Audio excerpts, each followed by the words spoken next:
Welcome back, students. In this lecture we are going to discuss a topic: strain energy due to shear and torsion. So first of all, let's see strain energy due to pure shear. Okay, so consider a rectangular block of cross section mn pq, and its dimension into the screen is, let's say, 1 or unit dimension. Okay, so what you are seeing on the screen is just a cross section. There is a length of 1 into the screen. Okay, so upon this, on the face mn and pq, there is a shear force of F acting, which causes the cross section to deform due to shear, as shown by P, M dash, N dash and Q. Okay, giving rise to a shear strain of phi and a shear distortion of by an amount of equal to N dash, right? So here N dash is the deformation caused by the force or shear force F. Fine. So in that case, we can say that work done is equal to half into force into displacement, which is nothing but half into F into N dash. N dash is the displacement and F is the force. Fine. So if you consider the triangle Q and N dash, we can say that tan phi is equal to phi is equal to N dash divided by Qn, which means that N dash is nothing but tan phi, which is almost equal to phi, is equal to, sorry, tan phi, which is almost equal to phi multiplied by Qn. Okay, so N dash is nothing but phi multiplied by Qn. Okay, and also F is the shear force acting on the surface Mn multiplied by 1, right? So you can say that F is equal to shear force is equal to shear stress multiplied by area. So shear stress is tau multiplied by Mn is Mn multiplied by 1 is the area. So shear stress multiplied by area is nothing but F. So F can be rewritten as shear stress multiplied by area, which is Mn into 1. Okay. Again we have phi, which is nothing but shear strain, which is equal to shear stress tau divided by modulus of rigidity G. Fine. So phi is rewritten as tau by G. Okay. So now if we rewrite the expression, we have something like this. Okay. So work done is equal to half tau square by G multiplied by Mn into Q1. So this Mn into Qn is nothing but area of the cross section given, which multiplied by the length perpendicular to it, which is 1, will give you rise to volume of the block, which means that strain energy is equal to tau square by 2G multiplied by volume of the block. So this is the expression for strain energy due to pure shear. Now let's see new case, shear strain energy in bending. You all know that whenever beam bends, okay, along with bending moment, there is also some shear forces rising in the beam, right? This also can cause some strain energy. Okay, so let's see how we deal with that. Okay. So let's say that the shear force at any point is given by V of x. Okay, so the shear stress will be equal to V of x divided by A, where A is the area of the cross section. Okay, multiplied by K, which is nothing but a form factor. Okay, so shear stress tau is equal to V of x shear force by area multiplied by a constant K, which is nothing but a form factor. Okay, now that you know what is shear stress, you can find out what is shear strain gamma. So shear strain gamma is nothing but shear stress divided by shear modulus or modulus of rigidity. So gamma is equal to tau by G.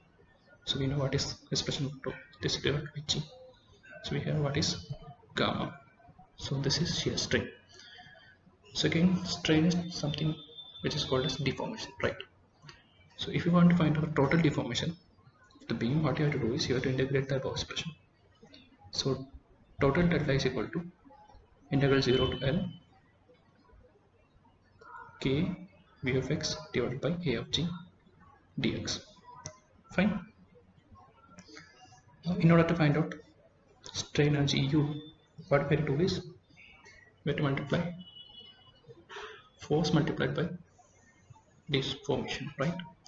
So the deformation here is delta and it is caused by shear force V of x, right? So U is equal to half into V of x multiplied by delta. So we know what is delta, but we know what is Vx. So if you substitute the value of delta here, we have U is equal to integral 0 to L K V of x divided by 2 Ag into dx. Okay, so this is the expression for strain energy, shear strain energy due to bending. Okay, however, when compared with the strain energy due to bending, this particular strain energy is very low and can be usually neglected. Fine. Now let's see strain energy due to torsion. Okay, so there is a uniform torque T applied over the length of L. So an illustrative figure is shown here. Let's say there is a cantilever circular rod which is fixed at one end and free at the other end. At the free end we applied a torque moment of capital T. Okay, the radius of the rod is capital R and the length is small r. Okay, the applied twist or torque will cause a angle of twist which is equal to theta. Okay, now we also know what is the general torsion equation, which is nothing but T by J is equal to G theta by L is equal to tau by R, where tau is the shear stress developed in the outermost layer, right? So tau is the maximum shear stress developed, you can say in that way also. Okay, and J is the polar moment of inertia, L is the length, and theta is the angle of twist, and G is shear modulus or shear rigidity or modulus of rigidity, right? So here also the work done can be written as torsional moment multiplied by angle of twist divided by 2, because this is a gradually applied thing. Okay, so work done is equal to half into T into theta. So here from the torsion equation we can see that T is nothing but tau by R into G. Okay, and theta is nothing but tau L by GR. So we substitute these two expressions for T and theta. We have something, work done is something like this. Okay, so work done is again nothing but the strain energy, right? So we have strain energy U is equal to tau square by 2G multiplied by JL by R square. Okay, now we have to know the expression for J, which is nothing but polar moment of inertia. Okay, so for a solid circular cylinder, the value of J is pi d raised to 4 by 32, which is nothing but pi r raised to 4 by 2. This is in terms of diameter and this is in terms of radius. Okay, so we already substituted in terms of radius, so we will take up this expression. So J is equal to pi r raised to 4 by 2. So we will substitute the value of J in the previous equation. So we have something like this, U is equal to this much. Okay, so one substitution we will get something like this. Here we have pi r square into L, which is nothing but the volume of the cylinder. So again here also U is equal to tau square by 4G multiplied by volume. Fine. And in case of hollow cylinder,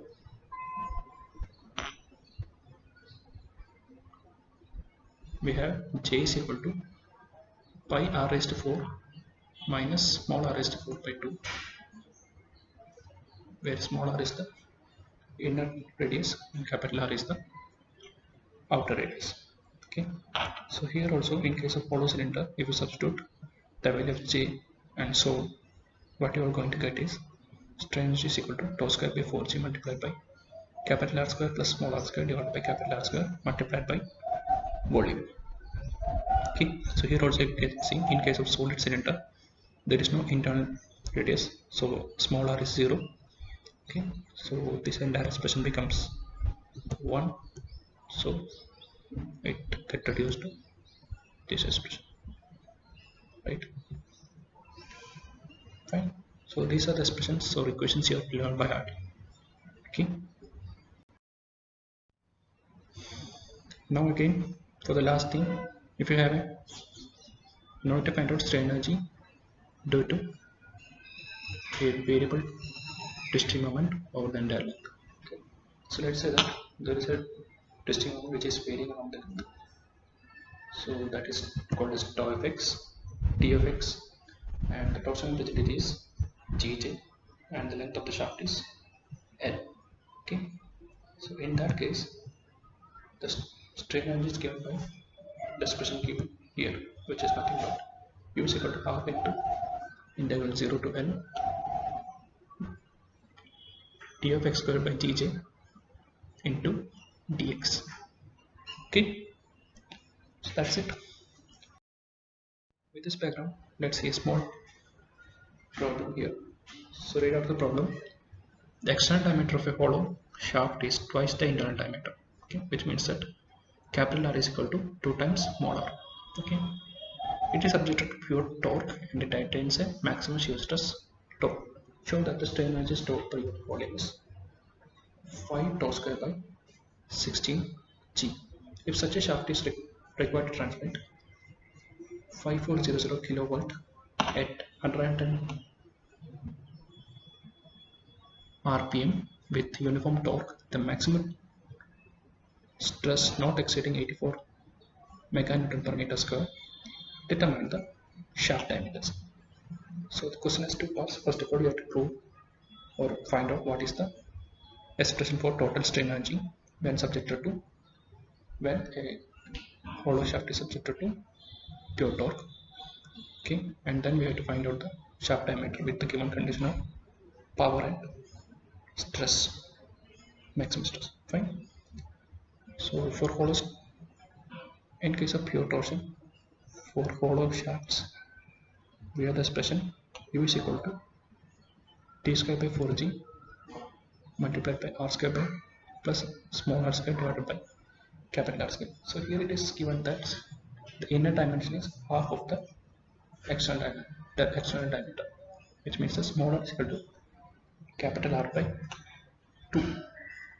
So we can substitute this particular thing in this expression and we can get the what is the value of u. So we have proved that u is equal to 5t square by 16g. Okay, now the second part of the question is, this shaft is put into use for transmitting a power of 5400 kilowatt when it is rotating at 110 rpm. Okay, and the maximum stress tau should be 84 meganewton per meter square. So you have to determine what is capital R and small r. Okay, it is already given P is equal to power is equal to 5400 kilowatt. Kilowatt is means it is 5400 into 3 watts. What is watts? It is unit of power. It is joules per second. Okay, where joule is Newton into meter, which is the expression which is given to work. So Newton into meter per second. This is the base unit of watt. Okay, now speed is given which is called as n. So 110 rotation per minute, which means that it is 110 by 60 rotation per seconds. Okay, tau is given 84 meganewton per meter square, which is nothing but 84 into 10 raised to 6 Newton per meter square. Okay, so the expression for power transmitted by the, in case of pure torque, is P is equal to 2 pi n T, where T is the twisting moment applied at the, or twisting moment of the torque applied at the end of the shaft. Okay, so we know the value of P and N, so we can find out what is the value of T. So T is equal to P by 2 pi n. So substituting, we have T is equal to 4,68,783 newtons meter. Okay, so we already know what is the value of T, so we can go back to our torsion expression, and from that we have T by J is equal to tau by R, right? So here we already know what is the value of tau. We already said that the maximum torque, sorry, maximum shear stress tau is equal to 84 × 10⁶ Newton per meter square, and J is pi by 2 capital R square minus small r square, and R is already present. Okay, so we have this expression after substituting. Okay, and also we know that in this particular case small r is capital R by 2. Okay, so we can substitute that as well. So we have an expression in terms of only unknown is R. Okay, so we can find out what is the capital R, and once capital R is obtained, we can also find out what is the value of small r. Fine. So this was a simple problem illustrating the use, how to use strain energy due to torsion and torsion expression. Okay.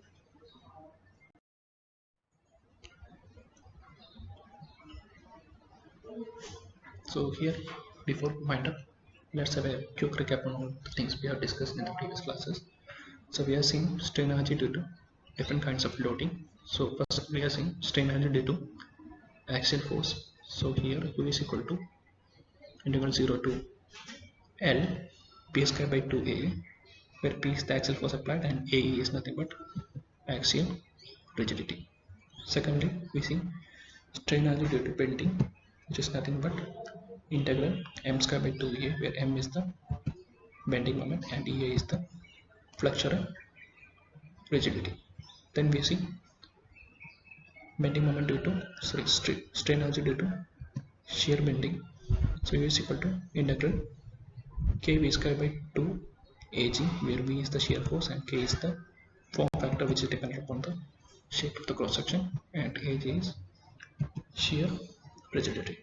Okay, now finally we also find out what is the strain energy due to torsion or torsional moment, which is strain energy U is equal to integral 0 to L T square by 2 Gj dx, where Gj is called torsional rigidity and T is nothing but the twisting moment or the torsional moment.